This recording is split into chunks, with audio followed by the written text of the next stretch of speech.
Good morning. Good morning, everyone. This is the Fireside Chat. I am your host, Sister V, the lioness queen that's all about her cubs and her kings. I am here at IntellectualRadio.com bringing you some good stuff today.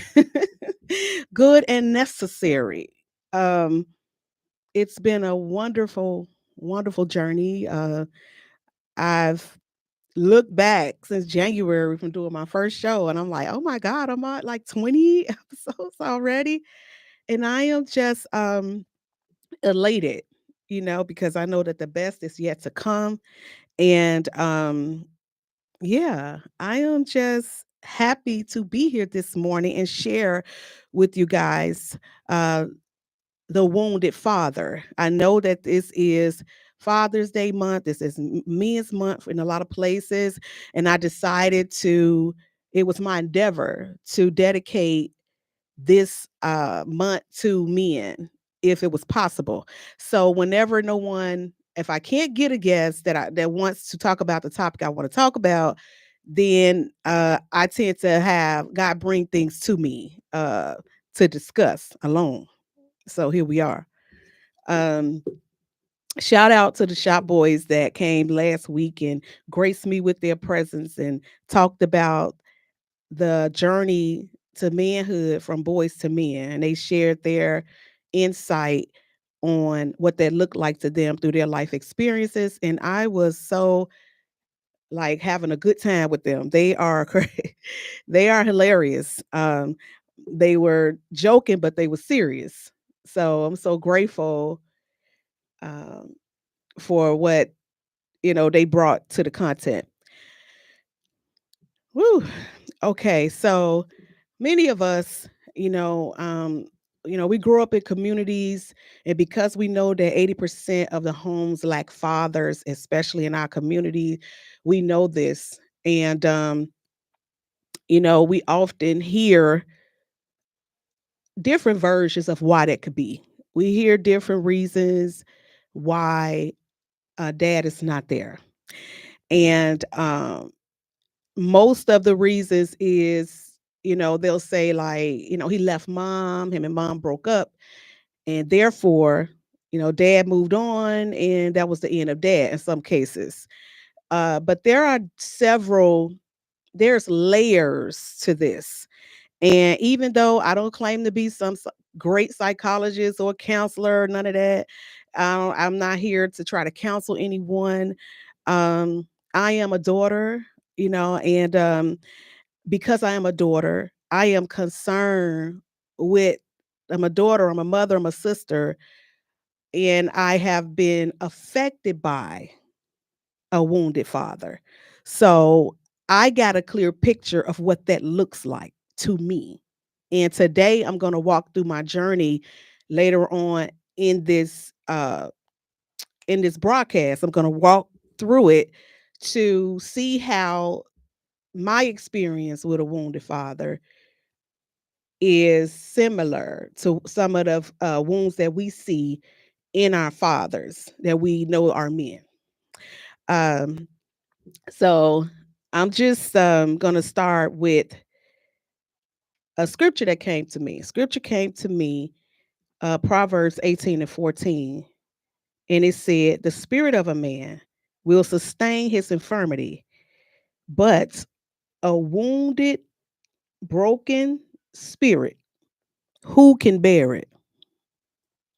And when I looked into that, it grabbed me, it made me weep, it made me feel what could be going on inside of some dads that's calling them to be ineffective in fatherhood.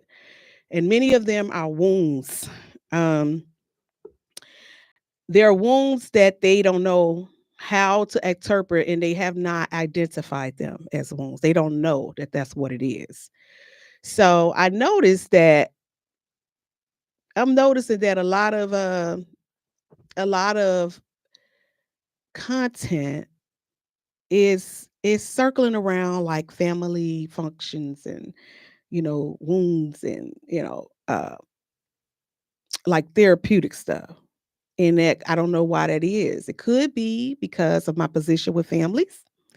And it's just the way that the Father deals with me. So uh, let's deal with why. Why is a father wounded? Why is a father wounded? The father is wounded, could be wounded from emotional, abusive relationships, parents, and homes. The fathers can be wounded from that. Words. And we heard Monique say last week to us, he was explaining in a relationship that he was in how words cut him very deeply in his soul, how words cut him real bad. And so, him explaining that and his reaction to that said a lot. It said a lot.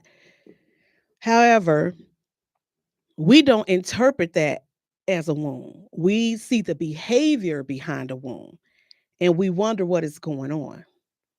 We wonder what is going on. And I'm trying not to dive over in it like I do sometimes and be, I want to take my time with this. I want to take my time with this. I will say, as a community, I don't know why, in many cases, thank you, Shemaya, for joining me. She like, I'm gonna join my TT this morning. I ain't gonna leave her out there by herself. It's okay. It's good, Shemaya, and I hope you stay tuned because I may have to ask some questions later. And you good with calling in and getting good conversation started. But thank you for joining me, sweetheart. I was gonna go in alone if I had to. So it's Sunday morning. People are getting ready for church and they are, probably thinking, oh, I got to catch it maybe later. So in the community, it bothers me that there seems to be a minimum amount of support for males, men anyway, altogether. But yet we deem them to be so important. And yet we cry out on how bad we need them to be present. But yet we don't make them a priority. And so when I saw Apostle Cunningham post about Manhood Matters Institute, where he was going to teach men and pour into them and make a safe place to them, my baby leaped them in the inside because that's something that a burden or it's something I feel God has given me concerning men. So I was very, very, I just feel so connected to that. I just feel in my heart, I feel so connected to that. And I'll get off into that later to give details on the things he have coming up for that when I gather them later on today. So we sometimes we look at situations and judge it. The scripture says that man look at the outward appearance, but God searched the heart. How do we know what's going on inside of a man's heart, a father's heart, when he's not safe to share his heart? He's not safe to say how he feel because there's so much demanded of him. There's so much demanded of him to rise up and do this and do that and produce.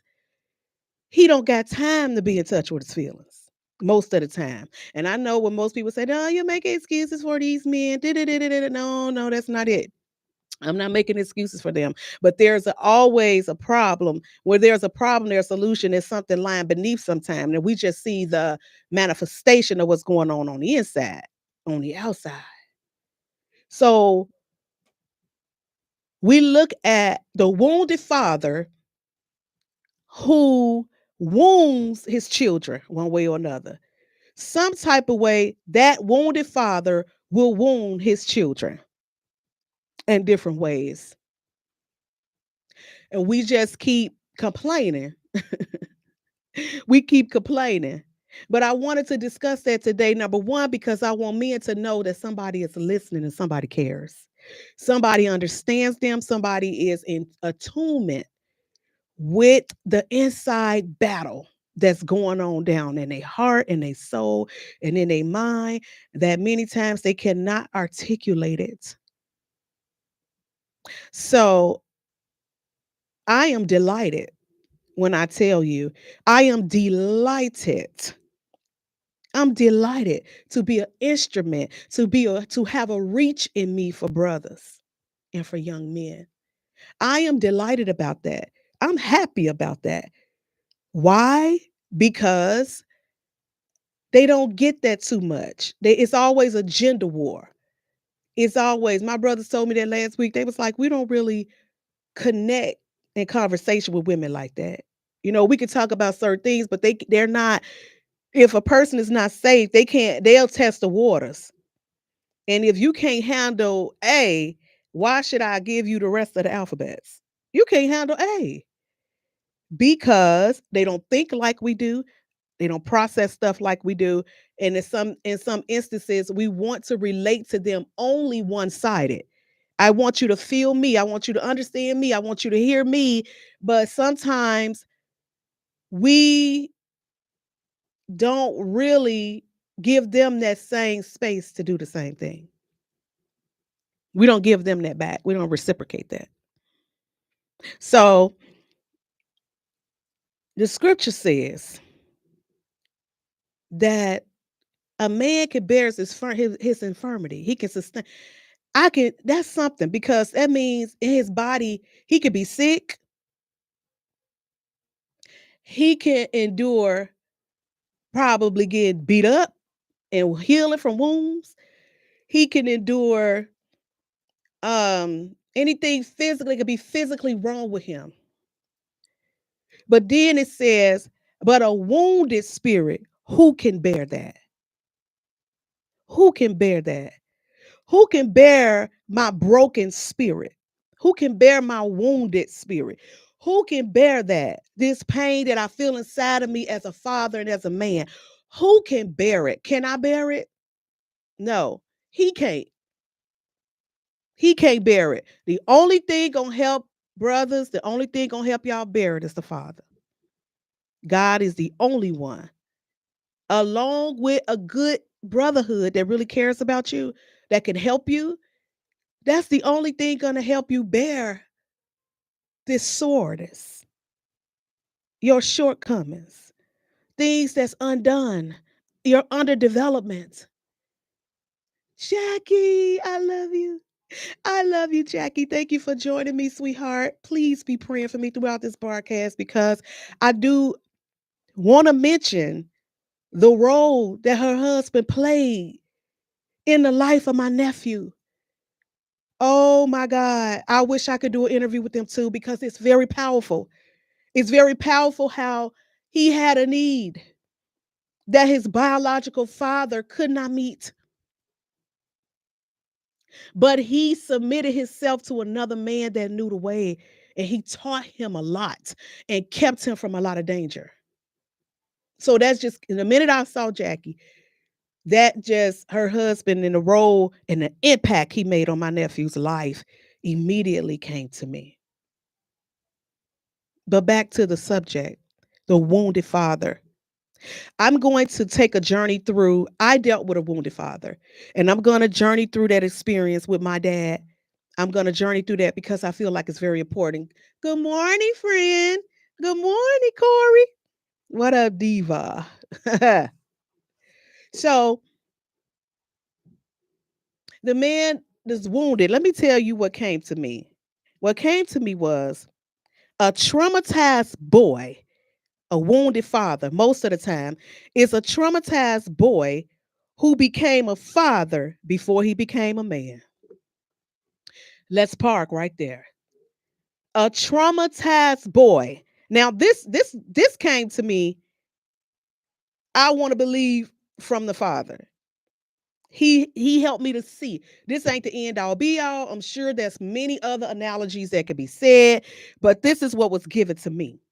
A traumatized boy who became a father before he became a man.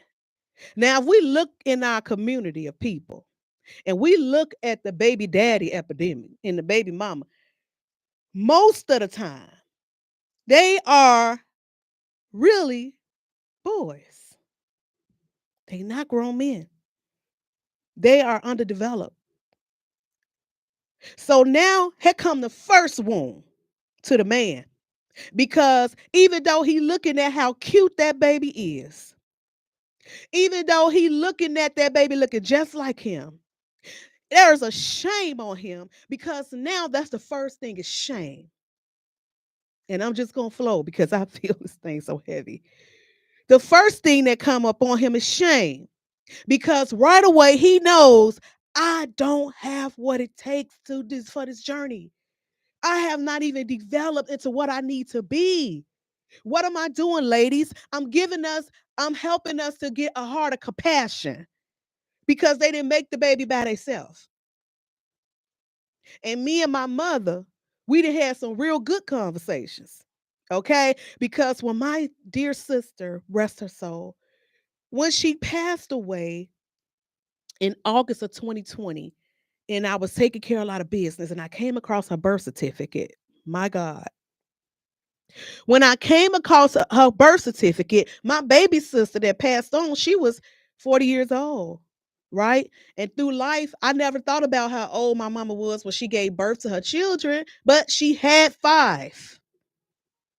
When I looked at my sister's birth certificate, it said she's on her fifth baby and she's 22 years old. 22 years old. Now,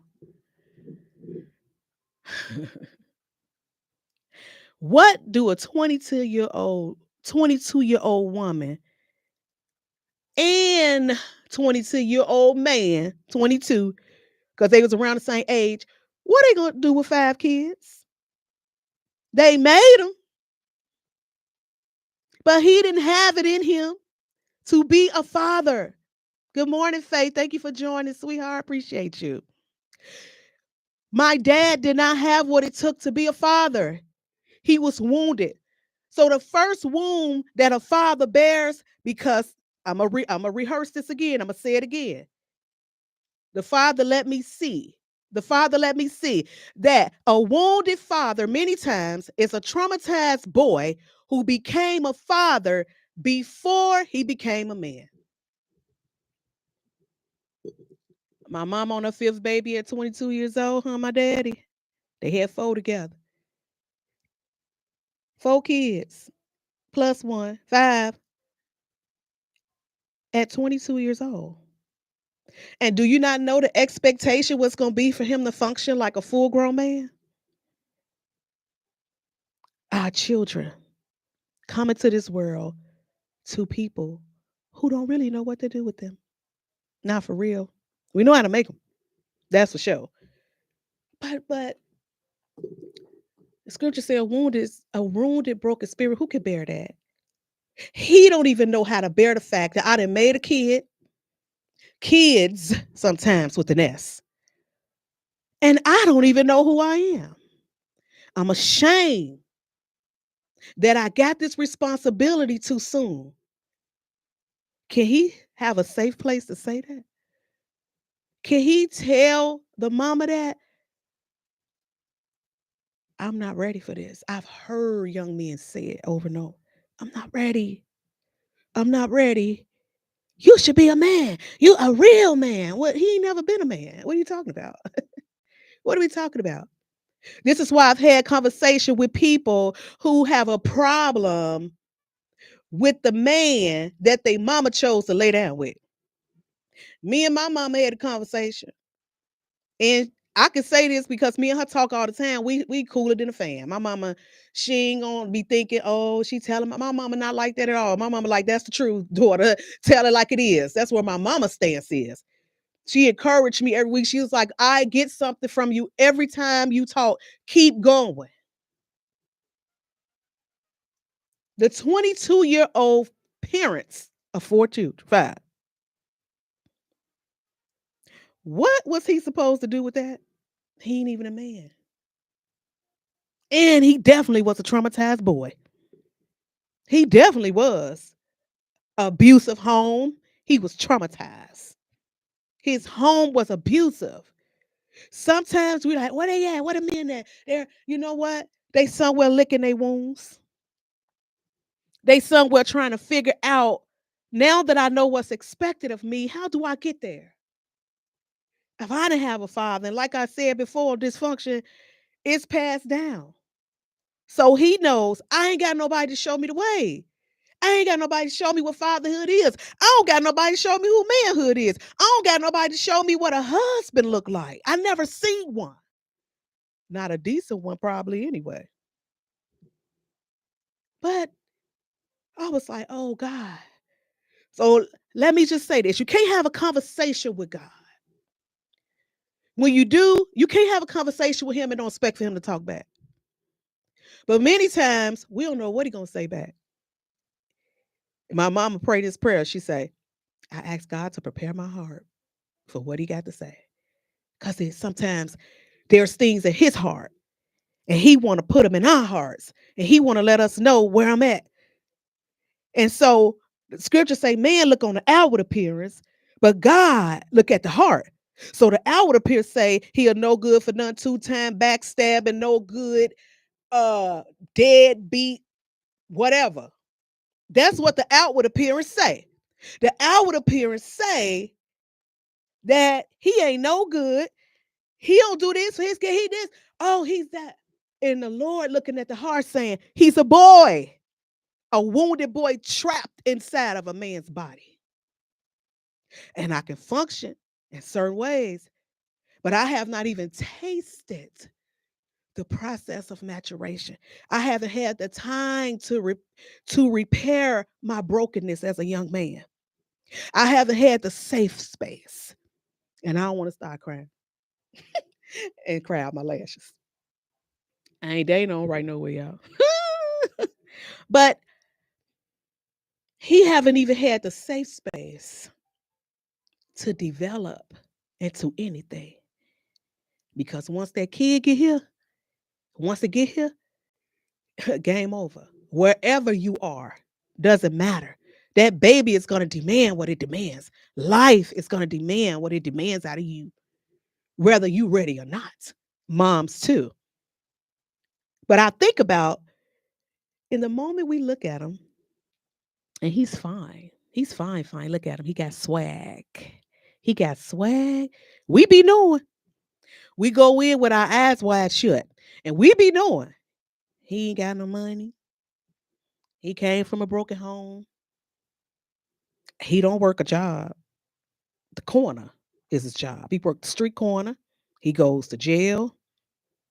I know all this about him.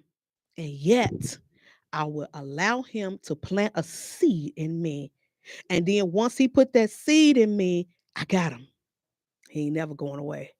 He ain't never going away. I got him. We don't see how his brokenness can affect the life of our child in a moment of pleasure. We think we won because, all the girls that won, I'm pregnant now. Hey, I got him. He ain't going nowhere now because he got to see my child. He going to have to see me for the rest of his life. You don't even know if you're going to want to see him for the rest of your life as you mature. But in your foolishness, you think you want to see this man for the rest of your life. And do. I know I'm telling the truth anyway. So we'll give him a baby. D, thank you for joining. I feel special, D. You join my live. Thank you, sir. I appreciate you being here because it's a man on here. It's a man on here that is grown now. But I have to, I don't know how long he been listening in. But we have to acknowledge that we made that traumatized boy a father. We made this broke young boy with no job on the street, going back and forth to jail, broken home. We helped create a kid and made him a father without thinking things through. We did. So D, he said he just got on. Catch him up. A traumatized boy. We talking about a wounded father today, D, because we have a lot going on. And I ain't claiming to be no specialist, but a conversation has to get started. If we're going to heal, if we're going to start discovering solutions and strategies, we're going to have to start talking for real. Talking for real. So, a traumatized boy, one of the versions of a wounded father is a traumatized boy who became a father before he became a man. Yeah, he became a father before he became a man. And he was already wounded as a boy. And it wasn't going to change because he became a father. It was not going to change. It's not going to change. Thank you, Shemaya, for quoting that. It's not going to change, guys. My eyes a little bad. I got a traumatized boy from another traumatized boy is a generational curse. Yes, because his father was traumatized too. D said he come from a home where his father was there. He had uncles and he had men around him, and that's a blessing compared to the percentage of men that don't have that. They don't even know what that is. Yes. This is a narrative for myself and others. Yes, D. Yes. So who can bear that? How is he supposed to bear that? Society is demanding him to be this, be that, be a good father, be a husband. He never had it. I have no idea what you're talking about. I'm just trying to help the women get another perspective so we can stop being angry at our own decisions. What you mad about? You can't be mad. We got to stop allowing the anger of the things we cannot control. You can't control it. So, trauma. He's a traumatized boy. He never got healed. He tried to drink and smoke his problems away. You know that. And sex them away too. Hence the reason why I, as a baby mama, will fight. I will fight. Not today. But the old me would have fought over my baby daddy. So that ain't even new to me either. I've been there, baby. I've been there, done that. I had a wounded father. You know what trauma does to the brain? He said he had a village. They all had babies out of wedlock and at a young age. Lucky we had each other. But a lot of men got to figure it out on their own. You're right. And that's with the trauma and the violence and the insecurities and mother issues, etc. You're absolutely right, D. They left to figure it out on their own. They left to figure it out on their own. They don't know what they doing. And I bet you better believe them uncles and stuff that had babies out of wedlock, trial and error probably allowed them to have wisdom for you and those that were younger to guide them like, oh, I went this way, don't go this way. Oh, don't do it this way. No, don't, that's the way it's supposed to be. The older should be guiding the younger. But in many cases, nobody was there to guide the older. Like he said, they're gonna figure it out on their own along the way. So I want to talk about what trauma does to the brain. I know the what trauma does to the brain. The words from emotionally abusive relationships and homes and trauma, all that. Tell them you ain't gonna be nothing. You just like your daddy. He wasn't nothing and you ain't gonna be nothing either. The baby mama telling him you ain't nothing. You a deadbeat, cussing them out. Men, they will hold us accountable and say, well, I told you I wasn't ready. And you wanted it anyway. Both of y'all wrong. Yes, men need each other for these type of convos too. Yes, Steve, we do.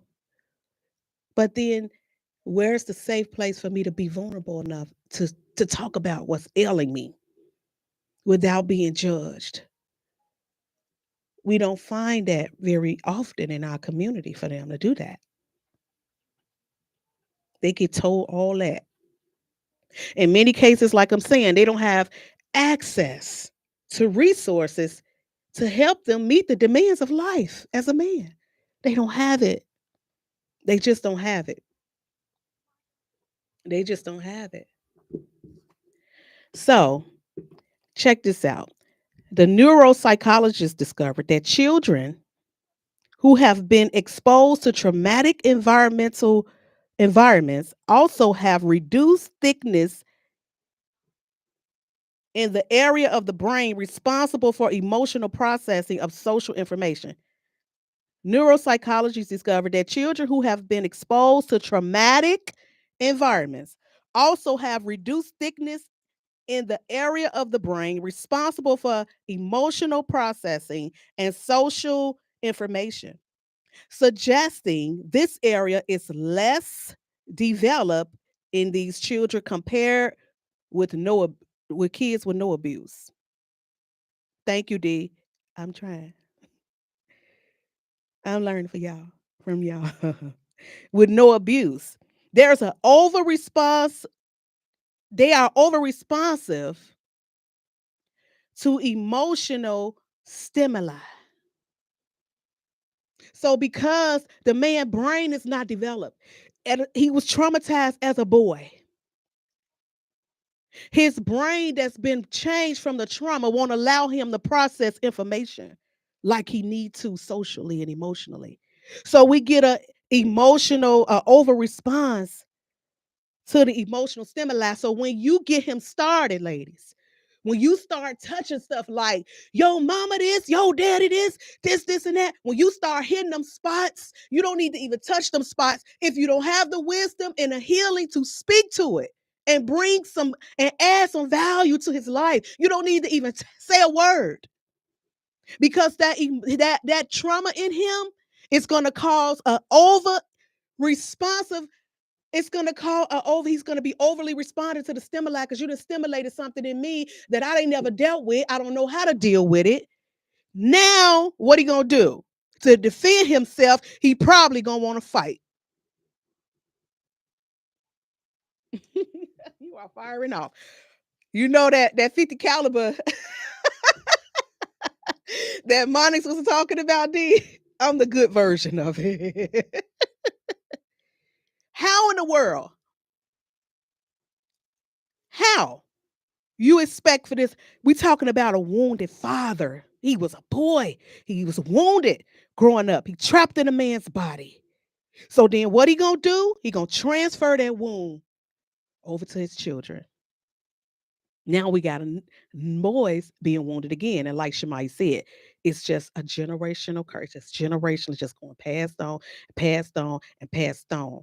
And because we don't have the right conversations and we don't create an environment to heal, we don't get vulnerable. We're going to sex it away, drug it away, smoke it away, whatever way we feel to numb it because it's just there. I don't really have no way to deal with it. I don't really know nobody I could turn to. So I'm just going to self medicate.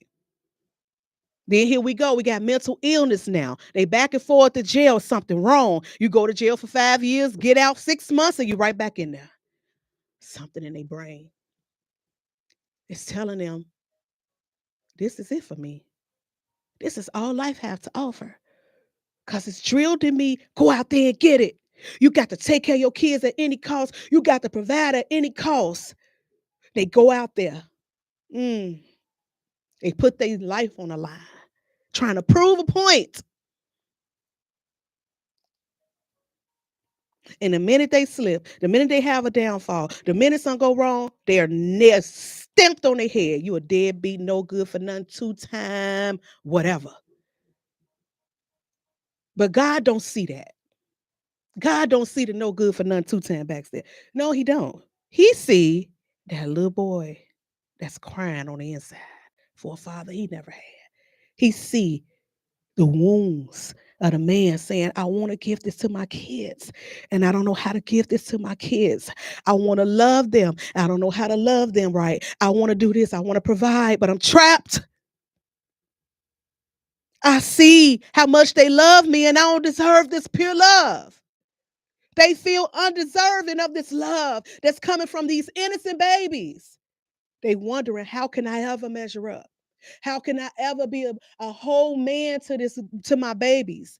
How can I show them a positive image when I don't know what's going on with me? I'm out of touch, and I don't have nowhere to turn to. And no matter what I say, it's not going to matter. People are going to look at my flaws and my shortcomings, and then they're going to label me in society, in the home, in the community. You a broke joke. That's what they're going to say. But these is fathers. So I said earlier on that I was going to talk about my journey with my wounded father. And here we go. As a little girl, I loved my dad. I was in love with my dad. He was the world to me. I love this man. It's like, oh, I never hardly seen him though, right? I never hardly seen my dad when I was little. My heart used to yearn for him. Where is he at? I used to ask my mom. I used to look out the window. Well, my daddy. She'd be like, I don't know. I somebody down the street. I'm gonna go ask so and so and see if they heard from him. You know, back then, wasn't no texting and cell phones and all that social media, because somebody definitely would have found them quickly. Where's my dad? You know what else, women? We gotta stop letting outside people instigate the relationship between our kids and their father. Let me help you understand that. Yes, D. Yes. So important. And I'm so glad he in the comments speaking up. I'm so glad a man is speaking up. I'm so glad. Yes, being in your own head too much. Yes, it'll keep you in uncertainty and create a mental illness and inner self trauma. The stress of trying to figure out the world with no visible help. That'll increase despair and isolation. Are y'all reading this coming from this man? Every single person, I'm going to tell you the reflection of where our mind at. Do you care about who driving the ambulance? You should be focused on the patient. There's a lot of people down my timeline need to have been sharing this with their nephews and young men. Somebody say you talking today, D. So yeah, they got all this going on that's preventing them from being the father they need to be. So back to my story. I was I was I was longing for my dad, and I noticed how certain loved ones would instigate when he came around. They start bringing up the past things he done. They start pointing out his shortcomings. And it made me cry when I matured into adult and I thought about the tears in his eyes. He just came to see his kids. That's it. You ain't got nothing to give them. What you here for? You ain't got nothing to give them. We didn't care. We just wanted him. Later on in life, we experienced some different things, but my dad was abused as a young man. At 22 years old, he got 4 babies. Ain't never been healed from that abuse. Ain't never went through no type of nothing. Who can bear his wound? Who can bear? He couldn't. And the women, we can't bear it either. We ain't gonna sex it away. We ain't gonna sex it away. I don't care what you do. And then we start feeling like we're inadequate and that we're not good enough because the more it looked like, thank you. Thank you so much, Sister Jackie. I'm glad I got an innocence. Oh, here. Down on the inside. They're hurting. We don't feel them. I did this for you. I did that for you. I paid your commissary while you was in jail. I bought you a car. I let you do everything. I let you drive my car. I buy your weed.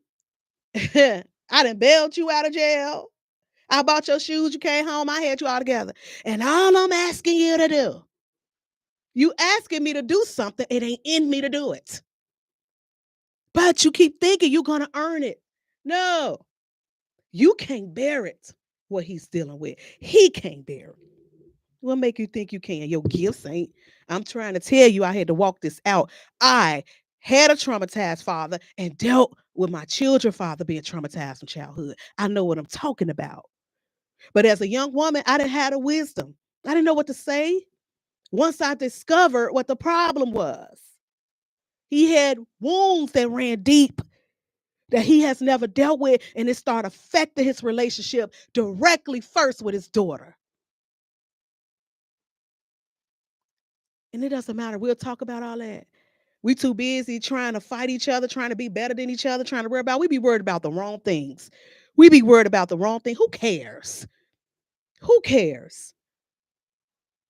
When we in such a desperate state as a community. So I didn't understand why when my dad came around. I'm going somewhere with this, ladies. You better pay attention to what I'm finna say right now.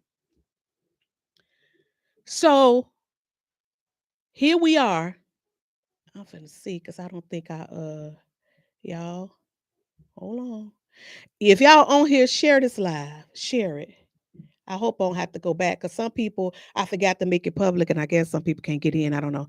But anywho, share this live. Share this live. What's wrong with my dad? Why every time he come around, people cussing him out? Why every time he come around and he just want to see us and hug and love on us? And here it is. Here it is. Somebody, what you coming over here for? And my mama wouldn't speak up. You know why? Because she knew. She knew when you leave, I got to face a community who going to mess, they going to dog me out for having your back.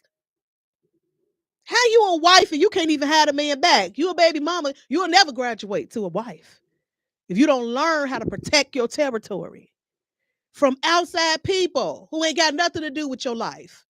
Well, comment don't matter. We're not in a relationship in that way. My kids love their father, and I'm not going to keep him from coming over here just because he don't have a bag. Because in the end, when my dad left here in January, you know what mattered to me most? Not the presents that he gave me or didn't. His presence is what mattered. He had a presence in my life. And I seen how growing up, he was attacked for not having presence. But what he did have was presence. When I called him and he on the ground at 90 degrees, on his back, changing my tire. Ain't nobody that's talking mess finna do that for me. You're not. In the cold, in his monkey suit with his tools. Woo, Jesus. On the ground, freezing. To help me with my car problems, he gave me presents. And some kids, that's what they want. He might not live up to that yet. He might not be able to come in the house with PS5s and or he may not have that. But if he want to be present, let the man be present. Because too many dads be telling out, especially the young men, especially the young men, she won't let me see my baby because I got another girlfriend. She won't let me see my baby because this and that and the other. She won't let me. You are a home wrecker. I said that in my TikTok one time. Now the home wrecker ain't the other woman. Yes, Sakura. People be telling two different stories. Why are you discussing that in front of your kids anyway? He's scared because why? What I figured out about my dad, he didn't know if the conversations we was hearing was going to influence us against him. And sometimes he had a wall up against his own kids. Because I don't know if them hearing the women say he a no good for nothing this because he ain't got this and this and this and that. I don't know if they going to turn on me. I don't know if I reach to hug them, they going to hug me back. I don't know if they going to reject my love the way I know how to give it. Is he gonna reject my love? This is what I got. I don't have a big old gallon. I got a pint though. And the pint that I got, I'm going to give it to my babies. I'm going to give it to my babies if I'm allowed to. If mama don't interfere with her emotionally immature self, that also was underdeveloped when she laid down and had the baby. How you gonna raise him and you ain't even together? You can't raise him. You can't teach him about holding his kids back. You hurting the kids. You're hurting the kids. You're hurting the children because they don't know what you know. They don't know what you know. They don't care about what you care about. All they know is that's my daddy and I want to see him.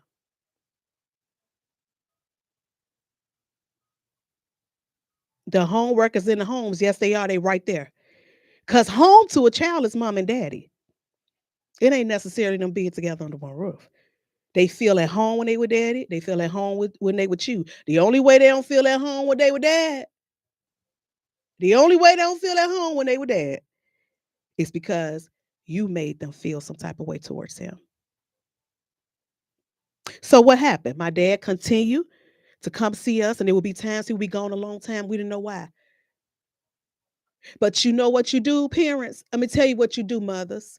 When you talk to him like that in front of his children, when you say things to him about that, y'all personal business, your personal opinions of this man, you're painting a negative picture to that child. You're making that child believe that daddy don't want me because he don't want you. Don't mean he don't want me. Because he done with you, don't mean he done with me.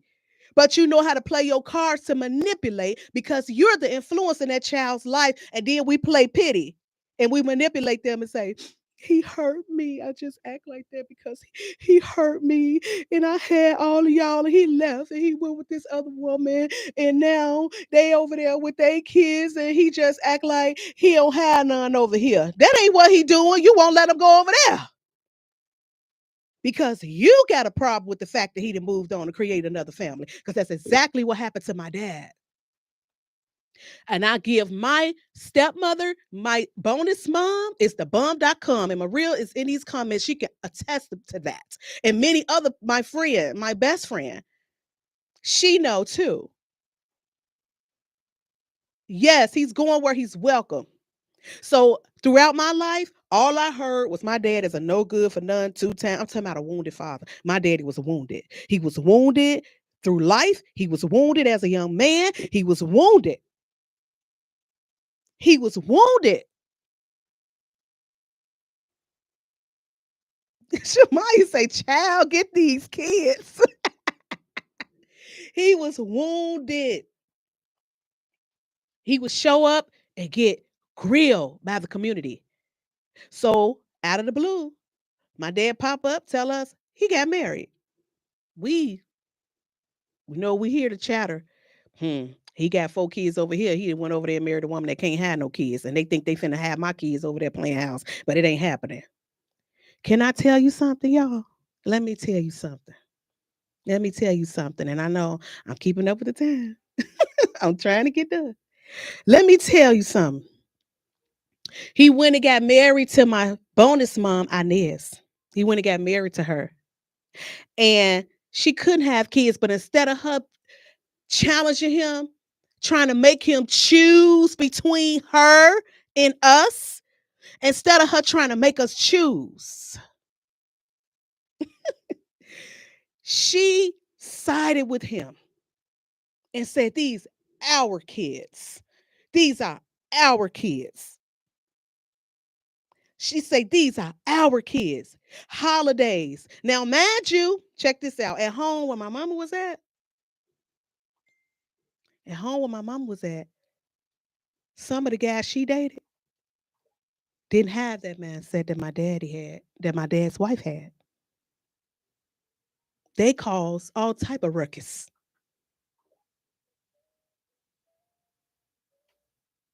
They face all kind of ruckus.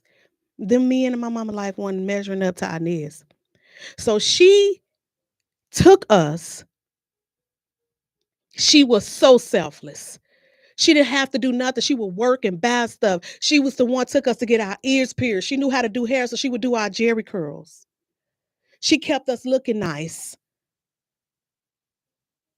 even after my dad and then her. That's going, yeah. So here we go. We see this lady. She tell us that I'm your dad's wife. We looking like, okay. We hearing everything at home, but what we was hearing, the words that was being said, did not trump her actions and her love towards us. Eventually, them words faded away. And we was over there every weekend, every weekend, every weekend. We wanted to be over there. My dad found somebody who created an environment for him to be what he need to be. And sometimes we wonder why. Why he going this way? Why he leaving? Why he going over here? He going over there because that's where he's allowed to be a man. He's going over there because he could be a father to his children. And we got a chance to see that my dad did love us after all. We got a chance to see that after all, our dad that was wounded found a way to love us even with his wounds. Bonds are built and not bought. That's right, Maria. She found a way. They found a way to give us that safe, loving home outside of home. And we loved it. Men need good women. You better say it. She came along and transformed the whole thing, the power and the influence and the persuasion of a woman. She could have made my daddy life a living hell. 4 kids and she didn't have one. 4 kids. She took us in, loved us. We set up, watched movies together, went on drives together, went to the park. We had a family. My dad was happy and fulfilled, and that started bringing healing to him. What you saying, Sister V? We want to see them heal, start letting them be who they was made to be and stop giving them all these darn problems. Because the problem sometimes is us. We got stuff we ain't dealt with. You deal with your junk. Don't get it over between a man and his child. Don't do that. Don't bring conflict. You're the enemy when you do that. Not the man. He ain't the enemy. All he trying to do is love them. That's all my dad wanted to do was show us love. He wasn't free to do that. So he found a woman who helped him create an environment and he was free to love on us. We got a chance to see her fix him dinner and be treated nice. I saw my dad be treated nice for a change. She would fix his dinner. She would rub his feet. We like, wow, we never know my dad was worthy of such thing. He would go to work. He would come home on Fridays, bring us pizza. We watch movies. We don't have to have a wounded father. And we don't play a role in him being wounded more than what he already is. If you're going to accept the fact that you laid down with a man that didn't have a job, you laid down with a man that's in and out of jail, you created a child with him. Some things is out of our control. If he chooses to do whatever he do, okay, it's out of your control. You can't do nothing about that. But when it's within your control to create a safe environment for that child and that father to bond, don't come in between it. Don't come in between it. So when we look at a wounded father, I want you to think about the wounded boy with unresolved trauma that affected his brain, that wouldn't let him develop into a man, that's causing him challenges that he can't develop into a man at the pace we think he should. If you don't have the patience, don't talk about him in front of his kids. Don't let him see you down him in front of his babies, and now they got another picture of him. And how is he gonna stand up against mom when she got all the power? How? She got all the power. And she know it and she abuse it. And the kids suffer. Why this ain't a TV show yet? I don't know. I don't know, G. I don't know. So I just wanted to touch bases on that today. I'm almost out of time. And I wanted to make sure that I talk about this. Oh, D, I'm coming with Moto. This is I'm gonna be at this for the rest of June. Okay. On Sunday morning at 10 o'clock. So be there, be square. But ladies, gentlemen, listen. I wanted men to know that the lioness is roaring. The lioness hears you. I understand you. I feel you.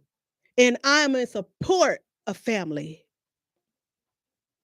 We dismissed that whole power struggle by telling men to man up in the face of these types of actions. Yes, we rob them of all. Yeah, that man, that woman gonna use her power when she jealous, when she envious. She gonna do it, but it hurts the babies at the end of the day. But I got a chance to experience the presence that my father was trying to give me the whole time without interference of a scorned woman. God made a way for him to do it, and he'll make a way for your kids to have that too, with you or without you. When that man is doing everything he's supposed to do and he trying his best, God see that. You're welcome. God see that man trying, and he see you being a booger. It ain't fair. Yes, it is. It is fair because he loved him too. God loved that man too. He loved him. He was his first creation. You know he concerned about him. They was here before we was. He gave us to them. We supposed to be a gift. We supposed to edify them, build them up. And I'm not saying it's easy all the time. Sometimes it is safer to walk away and sever things, but remember the babies. That's all I'm saying. Remember that. Thank y'all so much for joining me. I will even say this probably part one. I'll be back next week. I don't know if I'm having a guest or not, but I'll be back next week. I love y'all. Thank y'all for joining me. This has been your host and Lioness Queen, Sister B, on IntellectualRadio.com. Have a great rest of your day.